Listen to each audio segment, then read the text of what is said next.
Iniciamos una nueva clase, en este caso la octava, de, una clase sincrónica de Filosofía de la Educación. Estábamos abordando juntos la unidad número 2, así que vamos a hacer la continuación hoy y vamos un poco a modo de recordatorio, volver a aquella primer diapositiva que empezamos a trabajar con esta autora, que va a ser un poco la que nos va a acompañar en forma de bibliografía como obligatoria, sobre esta unidad número 2 que va a tratar el nacimiento o de alguna manera esta especie de matriz común para unir filosofía y educación. Lo más importante va a ser de alguna manera que poder ver dónde se encuentra científicamente esta génesis de la filosofía de la educación a partir de las tareas que le son propias y también de la relación que tiene con la filosofía como ciencia madre. Para esto habíamos distinguido, ¿se acuerdan? Esas tres como grandes eh, divisiones que teníamos de hablar o de pedagogía o de ciencias de la educación o de filosofía de la educación. Y esto de alguna manera coincidente con tres ámbitos culturales. Para el caso de la pedagogía, el ámbito cultural en el cual se va a desarrollar en estos últimos siglos va a tener que ver con una matriz, con un pensamiento de la cultura germana o alemana. En el caso de la ciencia de educación, que es la que estábamos viendo justamente en la clase anterior, tiene que ver con el pensamiento francés, y para llegar finalmente a la filosofía de la educación, con ese ámbito cultural donde en realidad el mayor auge de desarrollo lo tiene desde un pensamiento, de una cultura de tipo anglófona. Así que ya de alguna manera estuvimos desarrollando el pensamiento alemán con la pedagogía, con Herbart, con Diddley. Empezamos a ver de alguna manera la semana pasada el pensamiento francés que avala justamente las ciencias de educación. Hoy haremos la continuación para finalmente llegar a la filosofía de la educación. Bien, vamos entonces a poder compartir de alguna manera esta continuación respecto de lo que estamos viendo de esta cultura francesa y de las ciencias de la educación. Lo primero que tenemos que acotar a lo que veníamos trabajando es este ideal cientificista que tiene el positivismo, que va a apoyar esto de la aparición de las ciencias de la educación. Y en esto tenemos que ver que vamos a tener que hacer un claro pasaje de aquello que pertenecía a esa cultura alemana, a esa matriz alemana de la pedagogía, a las ciencias de la educación a través de varias etapas. Y para eso, uno de los que avala esta teoría es Jean Yushaf. Jean Yushaf es un francés, es, tiene como dos vertientes.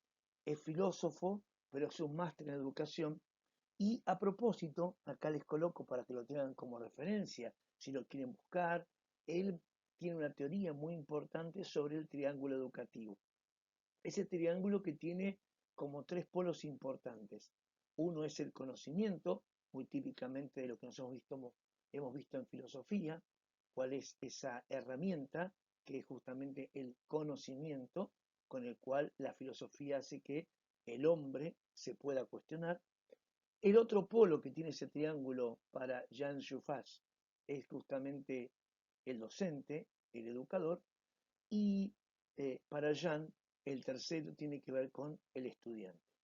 Bueno, es este autor el que de alguna manera trata de abonar la teoría de que en ese paso de pedagogía a ciencias de educación, las etapas son las siguientes. Una es la que comienza a esa pedagogía que conocimos de Herbart, transformándola, trasladándola con un toque más científico. Ya no tanto especulativo, filosófico, sino científico. Y ahí la primera etapa va a ser la pedagogía científica. Esa pedagogía científica va a tener una segunda etapa, que va a tener justamente con el avance de este cientificismo que tiene la línea positivista y que va a tener con el hecho de poder insistir mucho en que solamente va a existir el fenómeno educativo cuando se pueda experimentar. Entonces, el segundo paso, la segunda etapa, va a ser la pedagogía llamada experimental. En algunos otros autores lo pueden encontrar incluso como pedagogía experiencial. Y por último, la tercera etapa que es importante es el paso que Jean Yushas reconoce de hablar de ciencia de la educación a ciencias de la educación. Aquí le vamos a dar mucha importancia a este paso de este singular al plural.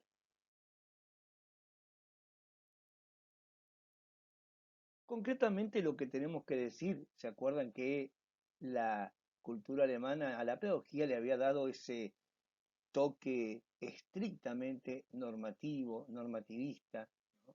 Disciplinado? Bueno, el positivismo acá, en las ciencias de la educación, va a hacer justamente todo lo posible por destronar, por separar esa relación. Y le da justamente ese positivismo, esa línea cientificista, le da a las ciencias de la educación un objeto propio.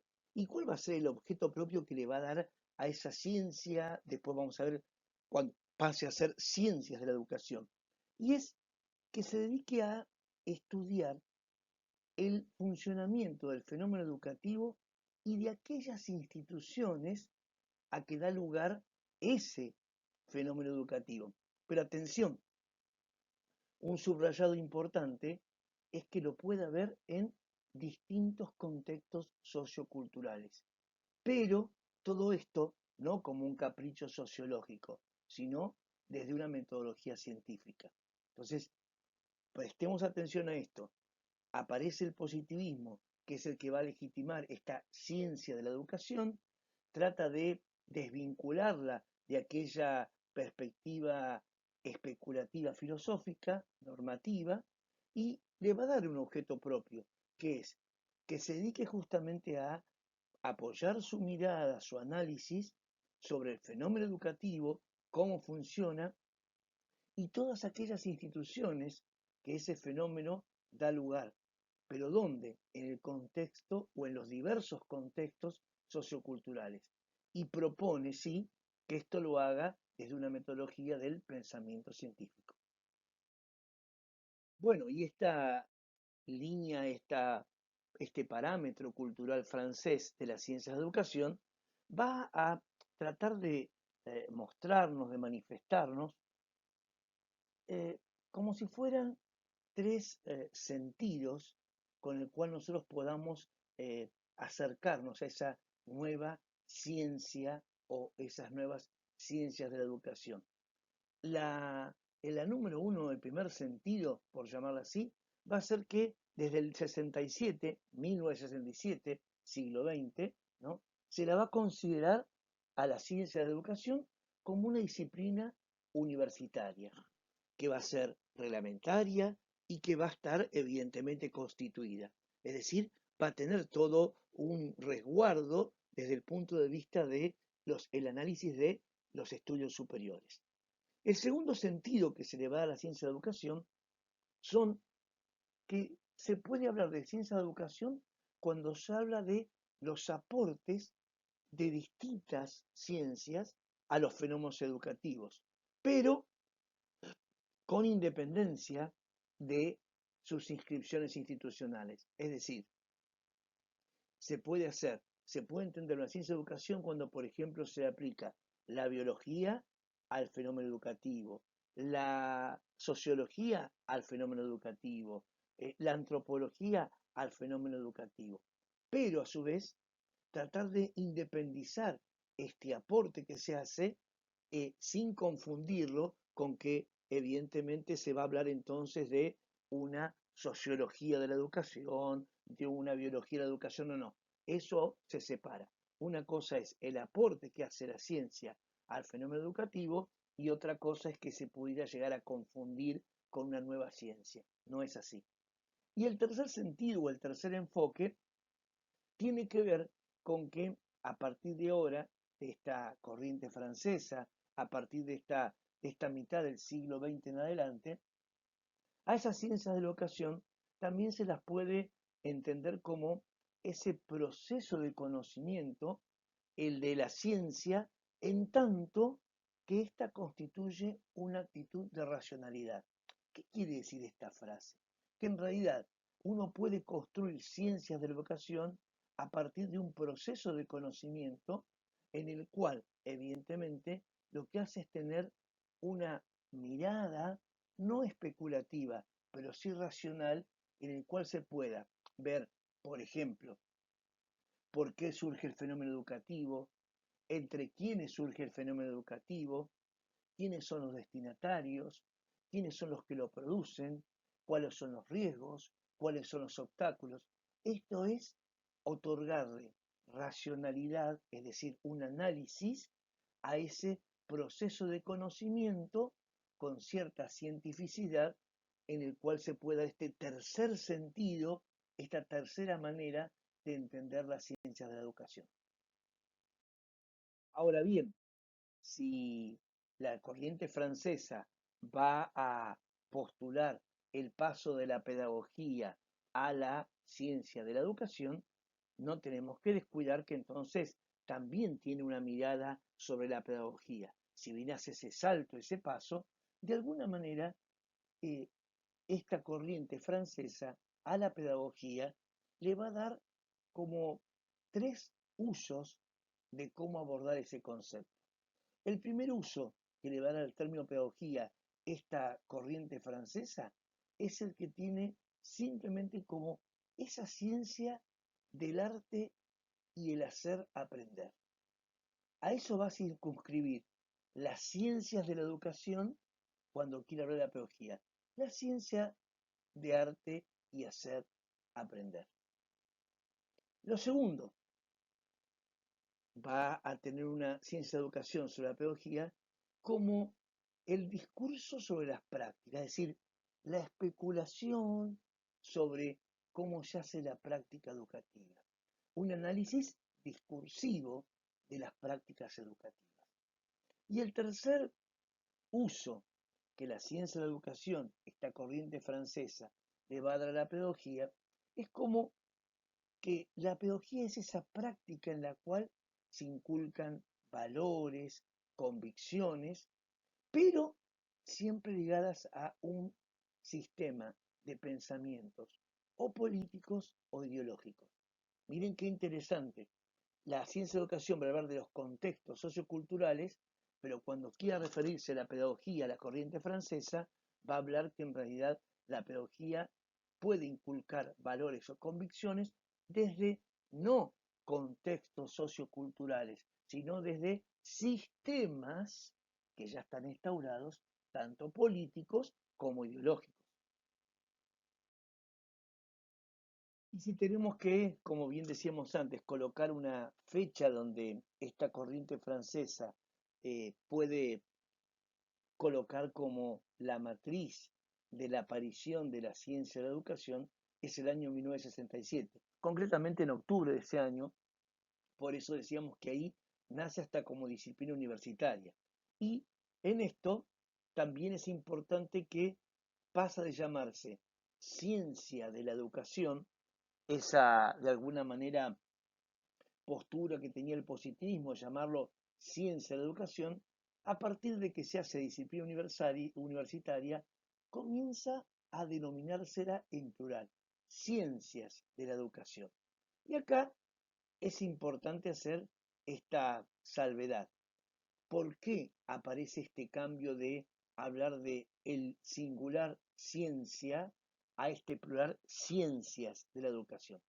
Lo más importante es que es de alguna manera una respuesta a la apertura del campo a los aportes que tiene, no solamente como hasta ahora de la sociología, que es la que lo ayudaba a analizar los contextos socioculturales, sino que ahora va a incorporar la psicología, va a incorporar la biología, y va a haber un segundo momento ya en la década del 70 y tal vez también del 80, donde estas ciencias de la educación van a tener un gran auge cuando estén, evidentemente, recibiendo aportes de la antropología cultural, la lingüística, la semiótica y varias de estas ciencias más avanzadas de el análisis del discurso, el análisis justamente de la parte sociológica de la comunicación, para enriquecer justamente la mirada sobre el fenómeno educativo. Bueno, y la idea de hoy de alguna manera era también poder hacer el tercer desembarco, el tercer abordaje cultural. Decíamos, pedagogía desde la cultura y la mirada alemana, la ciencias de la educación desde el abordaje cultural francés, y ahora sí estamos en la tradición anglófona, la que nos va a permitir hoy de alguna manera hacer el inicio para retomar la semana que viene en la próxima clase de lo que va a ser la filosofía de la educación. Bueno, acá tenemos evidentemente cuáles van a ser esas tres grandes matrices de la tradición anglófona: Estados Unidos, la Gran Bretaña y Australia. Y acá sí, lo que vamos a hacer es poder entender que la reflexión sobre la educación en esta tradición anglófona asume la denominación de filosofía de la educación. Así como la alemana era pedagogía propiamente dicho, como la tradición francesa era ciencias de la educación, bueno, pues acá va a ser claramente el abordaje de esta reflexión sobre educación, sobre el fenómeno educativo, va a ser nada más y nada menos que asumir la denominación de filosofía de la educación. Bien, podemos hoy, para hacer un primer inicio, abordar cómo es esta filosofía de la educación en la primera de las tres matrices anglófonas, en este caso, Estados Unidos. Lo primero es que esta filosofía de la educación se va a ver como una rama específica del saber. Pero fíjense desde cuándo, desde el siglo XIX, es decir, desde principios del siglo XIX, desde el 1810, 1815, comienza a hablarse de esta filosofía de la educación bajo una clara influencia de la ilustración no francesa, de ilustración inglesa. Es decir, esta corriente de pensamiento, la ilustración, que apelaba evidentemente a esto de la razón como el fundamento de muchos de los especulaciones que tenía el saber, y lo importante es que esta filosofía de educación en Estados Unidos, que tiene esta influencia muy marcada de ilustración, dio relieve, pero muy, muy fuertemente, a la educación pública. O sea, fíjense que esta filosofía de educación va a tratar de encararse, va a tratar de afinar su observación sobre el análisis de la educación pública. Este no va a ser un término menor, porque estamos hablando de cómo se puede hablar del saber en una cultura influenciada por la ilustración inglesa respecto a darle mucha entidad al razonamiento, pero el escenario más importante va a ser dándole relieve a lo que acontezca en la educación pública. Y entonces acá, para poder terminar y que tengamos una primera abordaje a lo que es la filosofía de educación en la cultura anglófona desde la perspectiva de la cultura norteamericana, es importante que dejemos hoy esta idea, que esta filosofía de la educación se institucionaliza en este siglo puntual, en el XIX, que estamos haciendo alusión, y a través de cómo hace para institucionalizarse, a través de qué organizaciones, de qué tipo de asociaciones, de qué tipo de personería. Bueno, lo va a hacer principalmente, la primera que va a aparecer, con un autor que tiene una impronta muy importante inclusive para la sociología, que es, él va a darle cuerpo en el 1935 a la John Dewey Society. Este, esta sociedad que está inspirada en John Dewey va a ser aquella que va a tratar fundamentalmente, miren qué interesante, de mantener una comunión, una unidad, una relación indisoluble o muy estrecha entre aquella reflexión filosófica que veíamos en la pedagogía, ¿se acuerdan? Y el compromiso político-social que le agregaban los franceses con los contextos socioculturales. Miren qué interesante. Esta asociación, la John Dewey Society, va a ser la que va a tener como postulado tratar, digamos, de que no se rompa esta unidad, al contrario, sea lo más estrecha posible, entre poder cuestionar desde el razonamiento filosófico, sin perder el compromiso político-social, el fenómeno educativo. Miren cómo de alguna manera este primer intento de filosofía de educación rescata aquello de la normativa, la especulación de la pedagogía y retoma de las ciencias de la educación esto de los contextos socioculturales, en este caso con la palabra compromiso.